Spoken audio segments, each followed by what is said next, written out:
David, super easy question. Where does the lower airway start? The answer's already up here. Oh,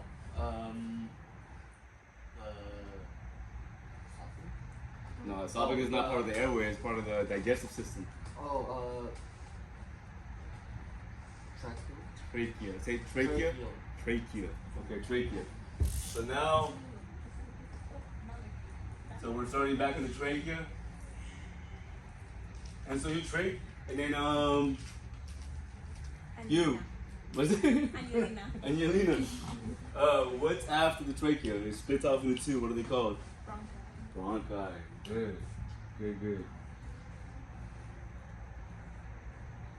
So we have the trachea, we talked about this. Then we have the bronchi.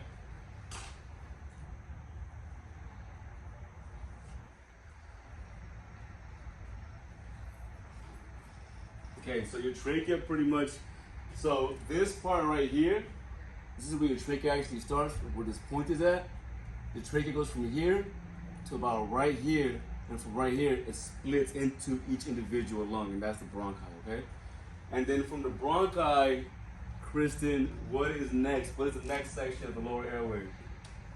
If the tube gets smaller, the name gets longer.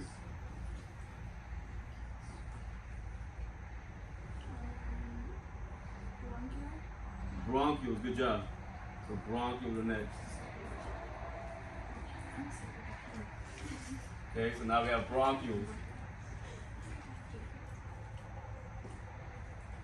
And the general rule for any tube, I don't care if air goes through it or blood goes through it, if the tube gets smaller in size, the name just gets longer. And this applies to vessels too. And you'll see it when I combine it and I talk about the actual vessels, you'll see what I'm talking about more. Bronchioles.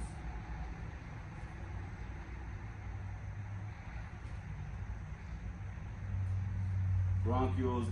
And then foggy, I think you're next. What is the last part of the airway? This is where the airway stops. Alveoli. Alveoli.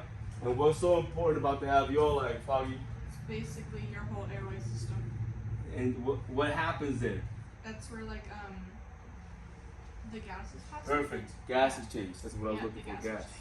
This is where the oxygen you breathe in goes into the blood, and the CO2 goes into your airway.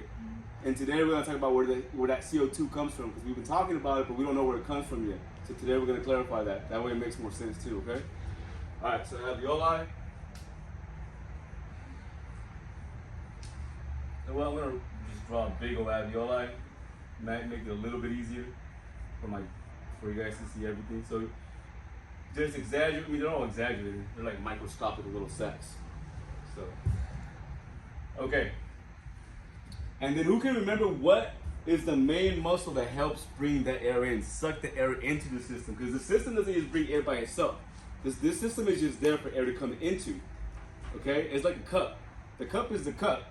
The cup doesn't pour the drink for you. Something else has to pour it in there. Right? The cup is just the cup. This is just the container for the air to go to. What brings it in? The diaphragm. Good job. Big old diaphragm at the bottom. Okay, now I'll leave that there. So just diaphragm.